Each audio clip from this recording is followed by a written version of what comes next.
Vamos a analizar en estas actualidades del día de hoy lo que está ocurriendo en el mundo. 5,5 millones de trabajadores se acogieron a la compensación por desempleo la semana pasada, elevando a 22 millones el número de personas que han perdido sus trabajos en todo el país por culpa de la pandemia. El único otro momento en la historia de la nación en que en muy poco tiempo, en corto periodo de tiempo, quedaron desempleados millones de personas, fue inmediatamente después del día 27 de octubre del año 1929, cuando estalló la burbuja bursátil en la bolsa de Nueva York. Comenzó en ese día, en ese momento, la Gran Depresión Mundial, que tuvo su inicio acá en Estados Unidos y luego afectó a todas las economías del planeta. Pero nunca, nunca, claro, el país estaba mucho menos poblado que lo que está hoy. Habían muchos millones menos de trabajadores en ese instante que los que hoy trabajan en la fuerza laboral americana, pero nunca en la historia se ha dado esta situación, que en solo 4 semanas, 22 millones de trabajadores, el 13% de la fuerza laboral de los Estados Unidos han perdido sus empleos, y no ha sido precisamente por una crisis financiera, económica, ni por un acto de guerra, sino por una pandemia viral. Es terrible. En el estado de la Florida, un estado que tenía un desempleo de cerca del 3%, uno de los mejores niveles de empleo de la historia de la Florida, pues ya son más de 500,000 las personas desempleadas, 180,000 de ellas en los últimos 7 días, en la última semana. Y me sospecho que la cosa sigue, pica y se extiende, porque, por ejemplo, ayer la compañía de parques de atracciones Disney anunciaba que iba a dejar cesantes a cerca de 43,000 personas. Yo me imagino que si eso ocurre, o ya ocurrió, y no lo sé, pues esas personas no están reflejadas en las cifras del desempleo que fueron anunciadas hoy por el Departamento Federal del Trabajo. Así que veremos todavía una situación peor la semana que viene, aunque ya hay que imaginar que la mayoría de los que iban a perder su trabajo ya los han perdido. Vamos a tratar de buscar alguna buena noticia por algún sitio.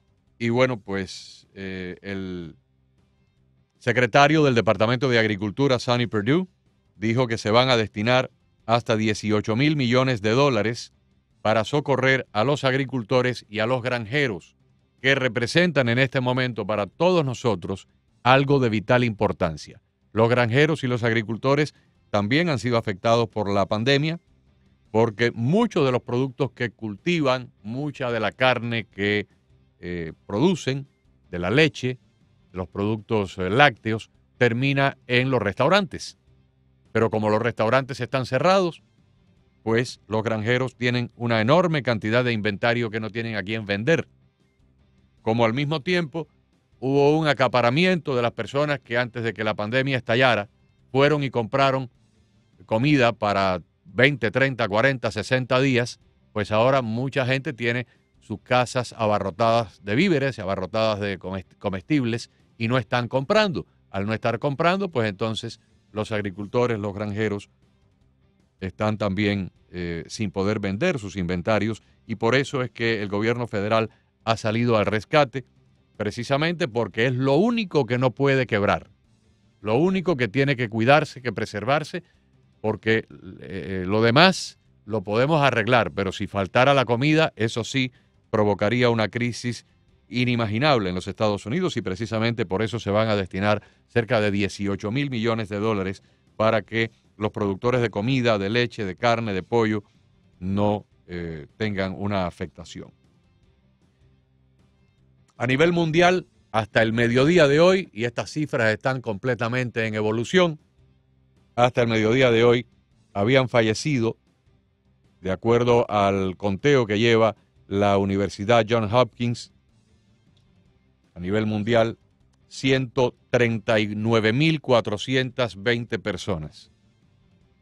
Yo me imagino que ya pues la cifra pasa de 140,000.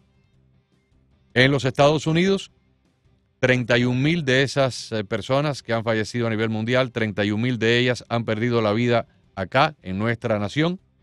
y más de 2.400 murieron desde ayer por la mañana. O sea que hemos tenido en las últimas 24 horas el mayor número de víctimas fatales desde que estallara la pandemia acá en los Estados Unidos y en cualquier otro lugar del mundo. O sea, creo que después de nosotros, el país que más fallecidos tuvo en las últimas 24 horas fue Gran Bretaña, con 861.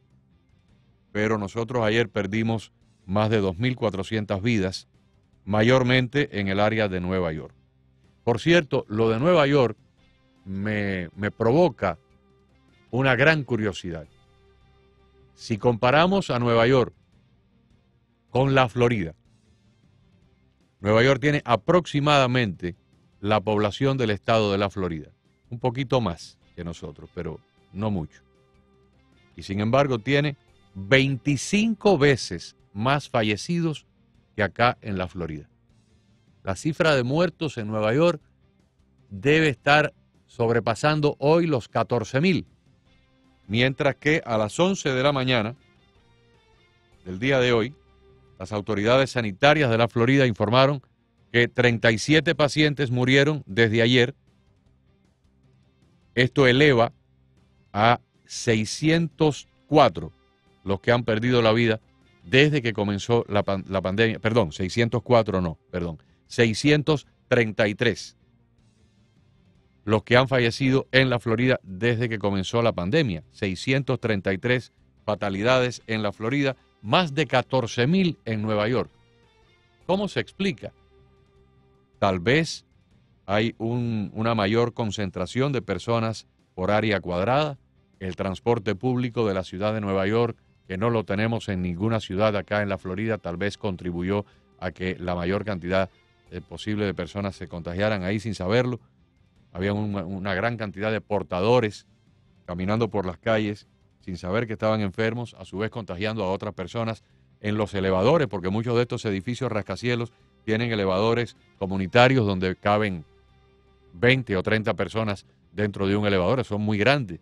Y estos elevadores, pues por supuesto, están sube y baja todo el día, porque son edificios que tienen una gran cantidad de oficinas, son edificios de 80, 100 pisos de altura, 70 pisos de altura, y son casi siempre ocupados por oficinas. Entonces, a la hora en la mañana, cuando llegan los trabajadores, y por la tarde cuando salen de regreso a casa, esos elevadores van repletos y continuamente pues hay un montón de personas ahí pegaditas unos con otros. Es lo único que se me ocurre, lo único que puedo pensar que nos diferencia de Nueva York. O sea, estoy hablando de la ciudad de Nueva York, pero también del estado de Nueva York, porque el estado de Nueva York tiene una población más o menos parecida a la de la Florida y sin embargo 25 veces más muertos allá. 14,000 contra unos 600 acá en nuestro estado.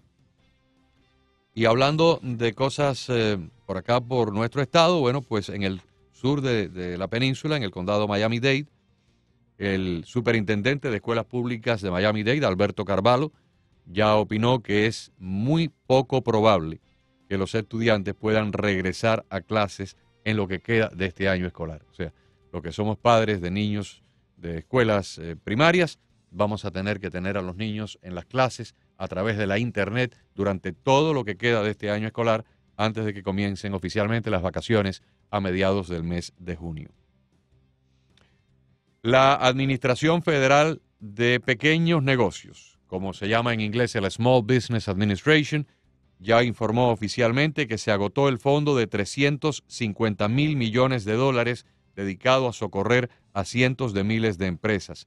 Y este fue un fondo que comenzó a funcionar hace unos 10 o 15 días, con una cantidad enorme, $1/3 trillón que ya se agotó. Y se agotó porque nunca antes en la historia de la nación tantas empresas, probablemente cerca de 1 millón de empresas, pidieron préstamos bancarios que a su vez serán pagados por este dinero que fuera apropiado por el Congreso bajo la ley CARE. Y fíjense cómo va a cambiar el mundo, amigos. Va a cambiar en una magnitud que hoy ni siquiera nos imaginamos. No podemos imaginarnos cómo va a cambiar el mundo. No podemos imaginarnos, por ejemplo, cómo será ir a un cine o a un teatro en el día de mañana, pero no estoy hablando del día de mañana dentro de 30 años, estoy hablando dentro de 6 meses. ¿Cómo va a ser cuando uno vaya a una funeraria, a un velorio, o cuando uno vaya a un restaurante? ¿Cómo va a ser? ¿Nos tendremos que separar, saludarnos desde lejos, llevar mascarillas y guantes? Ahora resulta que la primera aerolínea mundial que va a implementar eso, o sea, la primera aerolínea que a nivel mundial va a implementar un examen de sangre para abordar los aviones.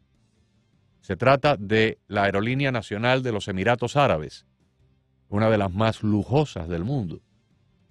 Emirates, ustedes han visto los juegos de fútbol del Mundial y de las copas de la Copa de Europa. Los atletas que juegan en estos equipos como el Real Madrid o el Barcelona de vez en cuando llevan unas camisetas con el logo que dice Emirates. Ese es el símbolo, el logotipo de esta aerolínea. Es una aerolínea muy lujosa, la aerolínea de los Emiratos Árabes en Dubái. Bueno, pues ya están trabajando en un pequeño examen de sangre, como el que le hacen a una persona que es diabético cuando le pinchan el dedo con una agujita muy pequeña y le sacan una gotita de sangre para medirle el nivel de azúcar. Pues así va a ser. Ahora resulta que en la fila para abordar el avión vamos a tener que llevar en una mano el pasaporte, en la otra mano el boleto, y cuando lleguemos ahí a algún sitio habrá que sacar un dedo para que nos pinchen el dedo, nos hagan la muestra de sangre, y de una manera casi ahí instantánea nos van a decir si podemos o no subir al avión. Los que estén contagiados, pues me imagino que se quedarán en el aeropuerto. El mundo va a cambiar de una manera radical que yo ni siquiera me lo puedo imaginar. Espero que en ese cambio puedan sobrevivir las pequeñas empresas de acá, de los Estados Unidos y de otros lugares, porque eso es lo que más me preocupa a mí en este momento. Lo que más me preocupa no es la epidemia médica. La epidemia médica, pues, la estamos sobrellevando lo mejor posible. Hay buenos recursos médicos en los Estados Unidos. Hay 70 compañías diferentes y centros de investigación en el planeta que están buscando una vacuna de manera acelerada. Hay otros centros médicos que están buscando tratamientos, que están buscando la forma de que el virus no termine infectando los pulmones. Hay un avance médico como probablemente nunca ha habido en la historia de la humanidad. Pero entre tanto eso se resuelve, la otra pandemia, la pandemia de los 22 millones de desempleados, la pandemia de que se agotó el fondo de los 350,000 millones de dólares en 15 días, esa es la que a mí me preocupa. ¿Cuántas pequeñas empresas podrán sobrevivir? ¿Cuántas pequeñas empresas podrán volver a recuperar su clientela y a emplear a las mismas personas que estaban empleando? ¿Cuántos centros comerciales no verán una hemorragia de locales vacíos que no pudieron sobrevivir y ahora el centro comercial, que a lo mejor tiene una hipoteca con el banco, pues tiene un 20, un 30, un 40% de locales vacíos y probablemente también incumpla en sus pagos hipotecarios, lo cual pudiera arrastrar a una crisis bancaria peor? Y no lo digo yo, lo están diciendo algunos analistas muy prestigiosos, que pudiera haber una crisis bancaria superior a la del 2008.